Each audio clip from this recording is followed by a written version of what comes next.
ಭಾರತ ಸಂವಿಧಾನಾತ್ಮಕವಾದ ಶೋಷಿತ ಸಮುದಾಯಗಳ ಸಾಮಾಜಿಕ ಮತ್ತು ಆರ್ಥಿಕ ಸ್ವಾತಂತ್ರ್ಯವು ಬಾಬಾ ಸಾಹೇಬರು ಕನಸಿನ ಪ್ರಬುದ್ಧ ಭಾರತ ನಿರ್ಮಾಣಕ್ಕೆ ಸಂಬಂಧಿಸಿದ ಈ ಕಾರ್ಯಕ್ರಮದಲ್ಲಿ ಒತ್ತಾಯಗಳಾಗಿ ಮುಖಾಮುಖಿಯಾಗಿ ಡಿಕೆ ಶಿವಕುಮಾರ್ ಹಾಗೂ ರಾಜ್ಯ ಸರ್ಕಾರವನ್ನು ಆಗ್ರಹಿಸಿ ಗಮನ ಸೆಳೆಯುವುದು.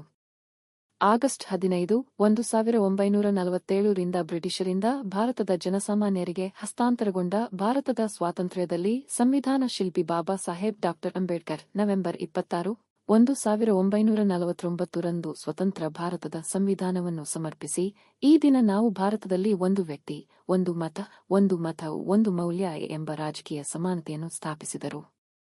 ಈ ಮೂಲಕ ಭಾರತದಲ್ಲಿ ಸಾಮಾಜಿಕ ಮತ್ತು ಶೈಕ್ಷಣಿಕ ಹಾಗೂ ಆರ್ಥಿಕ ಸಮಾನತೆಯ ಸ್ವಾತಂತ್ರ್ಯವನ್ನು ನೀಡಿದರು. ಆದರೆ ಸ್ವತಂತ್ರ ಭಾರತದ ಸಂವಿಧಾನವನ್ನು ಜನವರಿ 26, 1950 ರಿಂದ ಜಾರಿಗೆ ತಂದ ನಂತರವೂ ಸಾಮಾಜಿಕ ನ್ಯಾಯ ಸಂಪೂರ್ಣವಾಗಿ ಸಾಕಾರವಾಗಿಲ್ಲ. ಕಾಂಗ್ರೆಸ್, ಬಿಜೆಪಿ ಹಾಗೂ ಜನತಾ ಪರಿವಾರಗಳು ಸುಮಾರು 78 ವರ್ಷಗಳ ಆಡಳಿತ ನಡೆಸಿದರು. ಭಾರತ ಸಂವಿಧಾನದ ಭಾಗ 3 ರಲ್ಲಿರುವ ಮೂಲಭೂತ ಹಕ್ಕುಗಳು ಮತ್ತು ಭಾಗ 4 ರಲ್ಲಿರುವ ರಾಜ್ಯದ ನಿರ್ದೇಶಕ ತತ್ವಗಳು ಸಂಪೂರ್ಣವಾಗಿ ಜಾರಿಯಾಗಿಲ್ಲ ಎಂಬುದು ಲೇಖನದಲ್ಲಿ ಉಲ್ಲೇಖಿಸಲಾಗಿದೆ. ಕೇಂದ್ರ ಮತ್ತು ರಾಜ್ಯ ಸರ್ಕಾರಗಳ ಮನೋವಾದಿ ಮನಸ್ಥಿತಿ ಮತ್ತು ಸಂವಿಧಾನ ವಿರೋಧಿ ನೀತಿಯನ್ನು ಕದ ಶೀವ್ರವಾಗಿ ಖಂಡಿಸುತ್ತದೆ ಎಂದು ವೆಂಕಟಗಿರಿಯಯ್ಯ ಪತ್ರಿಕಾಗೋಷ್ಠಿಯಲ್ಲಿ ತಿಳಿಸಿದರು.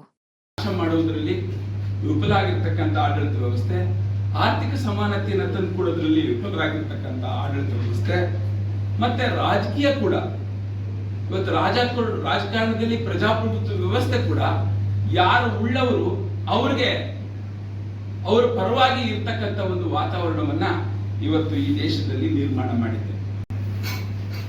ಮಾಧ್ಯಮ ಬಂಧುಗಳೇ, ಕರ್ನಾಟಕ ದಲಿತ ಸಂಘ ಸಮಿತಿ ಈ ದಿನ ಪತ್ರಿಕಾಗೋಷ್ಠಿಯನ್ನ ಮಾಡ್ತಾ ಇರ್ತಕ್ಕಂಥ ಉದ್ದೇಶ, ಇವತ್ತು ಈ ದೇಶಕ್ಕೆ ಸ್ವಾತಂತ್ರ್ಯ ಬಂದು 78 ವರ್ಷ ಕಳೀತಾ ಇದೆ. ಈ ಸಂದರ್ಭದಲ್ಲಿ ಭಾರತದ ಸಂವಿಧಾನವನ್ನು ಸಮರ್ಪಣೆ ಮಾಡಿದಂಥ ಬಾಬಾ ಸಾಹೇಬ್ ಅಂಬೇಡ್ಕರ್ ಅವರು, ನಾನು ಈ ದೇಶಕ್ಕೆ ಒಂದು ಓಟು, ಒಬ್ಬ ಮನುಷ್ಯ ಒಂದು ಓಟು ಒಂದು ಮೌಲ್ಯ, ನಾನು ರಾಜಕೀಯ ಸಮಾನತೆಯನ್ನು ಮಾತ್ರ ತಂದುಕೊಳ್ಳಿಕ್ಕೆ ಸಾಧ್ಯ ಆಯಿತು. ಈ ದೇಶದಲ್ಲಿ ಸಾಮಾಜಿಕ ಮತ್ತು ಆರ್ಥಿಕ ಅಸಮಾನತೆ ಇದೆ. ಈ ಅಸಮಾನತೆಯನ್ನು ತೊಡೆದಾಕಲಿಕ್ಕೆ ನಾನು ಭಾರತ ಸಂವಿಧಾನದ ಅನುಚ್ಛೇದಗಳಲ್ಲಿ ನಾವು ಸೇರಿಸಿದ್ದೇವೆ. ಈ ಮೂಲಕ ಅಧಿಕಾರಕ್ಕೆ ಬಂದಂಥ ಸರ್ಕಾರಗಳು ಈ ದೇಶದಲ್ಲಿ ಸಾಮಾಜಿಕ ಮತ್ತು ಆರ್ಥಿಕ ಸಮಾನತೆಯನ್ನು, ಆರ್ಥಿಕ ಸ್ವಾತಂತ್ರ್ಯವನ್ನು ತಂದುಕೊಡ್ಬೇಕು ಅಂತಕ್ಕಂಥ ಒಂದು ಮಹತ್ತರವಾದ ಕನಸನ್ನು ಇಟ್ಕೊಂಡು ಈ ಮೂಲಕ ಭಾರತವನ್ನ ಒಂದು ಪ್ರಬುದ್ಧ ಭಾರತವನ್ನಾಗಿ ನಿರ್ಮಾಣ ಮಾಡಬೇಕು ಅನ್ನೋ ಕನಸನ್ನ ಬಾಬಾ ಸಾಹೇಬ್ ಅಂಬೇಡ್ಕರ್ ಕಂಡಿತ್ತು.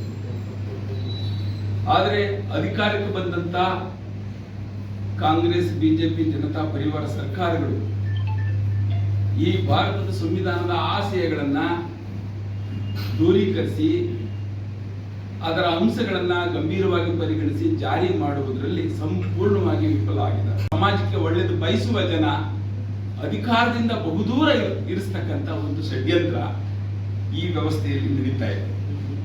ಈ ಕಾರಣದಿಂದ ನಮ್ಮ ದೇಶದಲ್ಲಿ, ರಾಜ್ಯದಲ್ಲಿ ಬಹಳ ಅತ್ಯಂತ ಮುಖ್ಯವಾದ ಘಟ್ಟ ಅಂದ್ರೆ, ಕೇಂದ್ರ ಯೋಜನಾ ಆಯೋಗ ಬಹಳ ಸ್ಪಷ್ಟವಾಗಿ ಹೇಳಿತು 84ರಲ್ಲಿ SC STಗಳು ಅಭಿವೃದ್ಧಿ ಹೊಂದಿದೆ, ಈ ದೇಶ ಅಭಿವೃದ್ಧಿ ಹೊಂದಲಿಕ್ಕೆ ಸಾಧ್ಯ ಇಲ್ಲ. ಹಾಗಾಗಿ SC STಗಳು ಅಭಿವೃದ್ಧಿ ಹೊಂದಬೇಕಾದ್ರೆ ಯೋಜನಾ ಆಯೋಗದ ನಿರ್ದೇಶನದಂತೆ 25% ಬಜೆಟ್ ಅಲ್ಲಿ ಅನುದಾನವನ್ನ ಮೀಸಲಿಡಬೇಕು ಅಂತ ಎಲ್ಲ ರಾಜ್ಯಗಳಿಗೂ ಕೇಂದ್ರ ಸರ್ಕಾರಕ್ಕೂ ಕೂಡ ನಿರ್ದೇಶನ ಕೊಟ್ಟಿದೆ. ಆದರೆ ಅದನ್ನ ಜಾರಿ ಮಾಡಿದ್ದು ಮಾತ್ರ ಆಂಧ್ರ ಪ್ರದೇಶ ಮೊದಲಿಗೆ, ಎರಡನೇದಾಗಿ ನಮ್ಮ ಕರ್ನಾಟಕ. ಎರಡನೇದಾಗಿ ನಮ್ಮ ಕರ್ನಾಟಕದ ಮುಖ್ಯಮಂತ್ರಿ ಸಿದ್ದರಾಮಯ್ಯನವರು 2013ರಲ್ಲಿ SC ST TSP ಕಾಯ್ದೆಯನ್ನು ಮಾಡಿದ್ರಾದ್ರೂ ಹಣ ಮೀಸಲಿಟ್ಟೋದು ಇಟ್ಬಿಟ್ಟು ಮತ್ತೆ 7C ಅಂತ ಸೇರಿಸಿದ್ದಾರೆ, ಕಲಂ 7C. ಆ 7C ಏನ್ ಹೇಳುತ್ತೆ ಅಂದ್ರೆ, ಮೀಸಲಿಟ್ಟ ಅನುದಾನವನ್ನು ರಾಜ್ಯ ಸರ್ಕಾರ ಇಚ್ಛೆ ಪಟ್ಟಲ್ಲಿ ಇತರೆ ಯೋಜನೆಗಳಿಗೆ ಬಳಕೆ ಮಾಡ್ಕೋಬಹುದು ಅಂತಕ್ಕಂಥ ಒಂದು ಅವಕಾಶವನ್ನ ಸೇರ್ಪಡೆ ಮಾಡ್ಕೊಂಡಿದ್ದಾರೆ. ಆ ಮೂಲಕ 2013ರಿಂದ ಈಲಾಗೈತುವರೆಗೂ 2,14,200 ಕೋಟಿಯನ್ನ ಅನ್ಯ ಯೋಜನೆಗಳಿಗೆ ಬಳಕೆ ಮಾಡ್ಕೊಂಡಿರ್ತಕ್ಕಂಥ ಒಂದು ಅನ್ಯಾಯ ನಡೆದಿದೆ.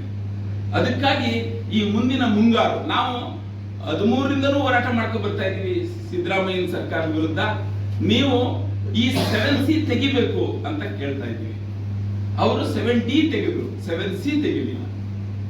ಹಾಗಾಗಿ ಈ 7C ನಮ್ಮ SC/ST ಅಭಿವೃದ್ಧಿಗೆ ಮಾರಕವಾಗ್ತಕ್ಕಂಥ ಮತ್ತೆ ಮೂಲ SC/PTSB ಕಾಯ್ದೆಗೆ ವಿರುದ್ಧವಾಗಿರ್ತಕ್ಕಂಥ ಈ ಅನುಚ್ಛೇದವನ್ನ ಸನ್ಮಾನ್ಯ DK ಶಿವಕುಮಾರ್ ಅವರು ಮುಖ್ಯಮಂತ್ರಿಗಳು ಈ ಮುಂಗಾರು ಅಧಿವೇಶನದಲ್ಲಿ ಇದನ್ನ ತೆಗಿಬೇಕು ಅಂತಕ್ಕಂಥ ಒತ್ತಾಯವನ್ನ ಕರ್ನಾಟಕ ದಲಿತ ಸಂಘರ್ಷ ಸಮಿತಿ ಮಾಡ್ತಾ ಇದೆ.